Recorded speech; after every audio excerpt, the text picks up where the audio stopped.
건강하지 않은 의존성을 지닌 사람은 나르시시스트와 관계를 시작하고 그 관계 안에 머물러 있을 가능성이 높아요. 일상생활 속에서 이런 건강하지 않은 의존성에 변화를 주는데 도움이 될 수 있는 방법에 대해서 알려드릴게요.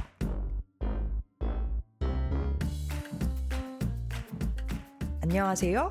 토킹 덕스 토닥의 원은수입니다. 토닥 채널은 반복적으로 나에게 큰 고통을 가하는 나르시시스트로부터 받은 상처를 치유하는 공간입니다. 여러분들께서 좋아요와 댓글을 통해 서로에게 보이는 지지와 공유해 주시는 경험과 지혜가 모두에게 큰 힘이 됩니다. 더욱 활발한 소통을 통해 토닥 채널이 더욱 많은 분들께 닿을 수 있게 되기를 바랍니다. 오늘은 나로 하여금 나르시시스트와의 학대적인 관계 안에 머물러 있게 하는 나의 의존성에 대해 얘기해 보도록 하겠습니다. 어렸을 때부터 부모님이 지나치게 권위적이고 통제적이어서 모든 결정을 대신 내려주고 내가 작은 실수라도 하면 너는 그런 것도 하나 제대로 못하니? 라고 매섭게 비난하며 너는 부족하고 모자라서 혼자서는 아무것도 잘 못해 라는 메시지를 내 머릿속에 지속적으로 주입했거나 또는 부모님이 지나치게 과잉 보호를 하며 세상은 무섭고 위험한 곳이라고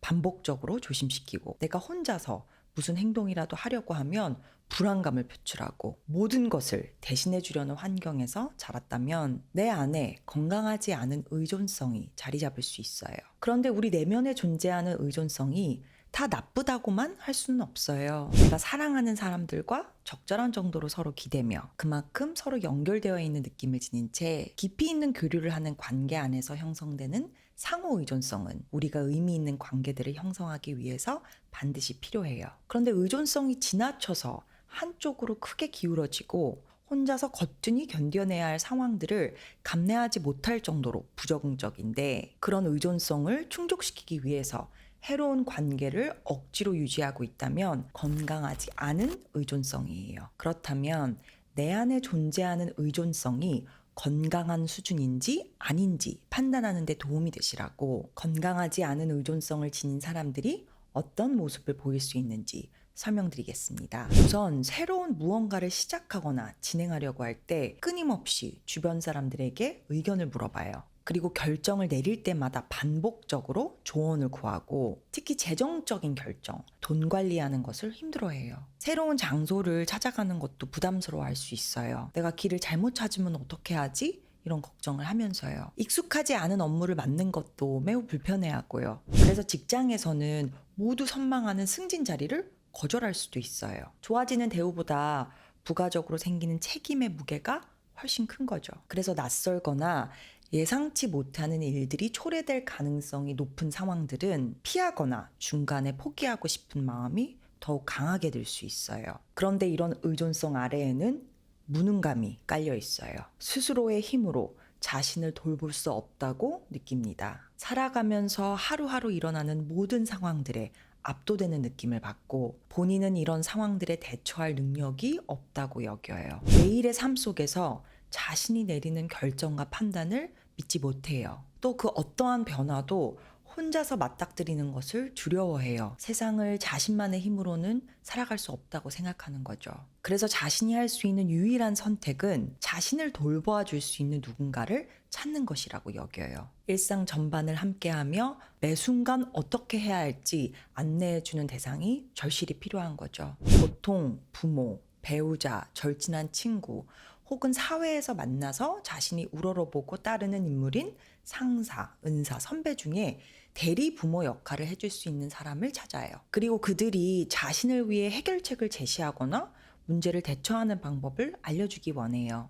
그래서 이런 건강하지 않은 의존성을 지닌 사람은 나르시시스트와 관계를 시작하고 그 관계 안에 머물러 있을 가능성이 높아요. 나르시시스트들은 표면적으로 자기 주도성이 확고하고 카리스마가 있는 것처럼 비춰질 때가 많아요. 통제적인 성향으로 인해 상대방에게 자신이 옳다고 생각하는 방법을 명확하게 제시하고 강력하게 밀어붙이는 성향이 있죠. 그래서 상대가 완벽한 솔루션을 제시해주기 바라는 욕구가 큰 사람들은 초반에 이런 나르시시스트와 함께 있을 때 보호받고 안내받는 느낌을 받을 수가 있어요. 그래서 쉽게 관계에 빨려 들어가는데 결국 시간이 지나면서 나르시시스트의 적대적인 측면들이 점차 드러나고, 나르시시스트는 상대에게 본인의 무조건적인 서플라이 역할을 할 것을 강압적으로 요구해요.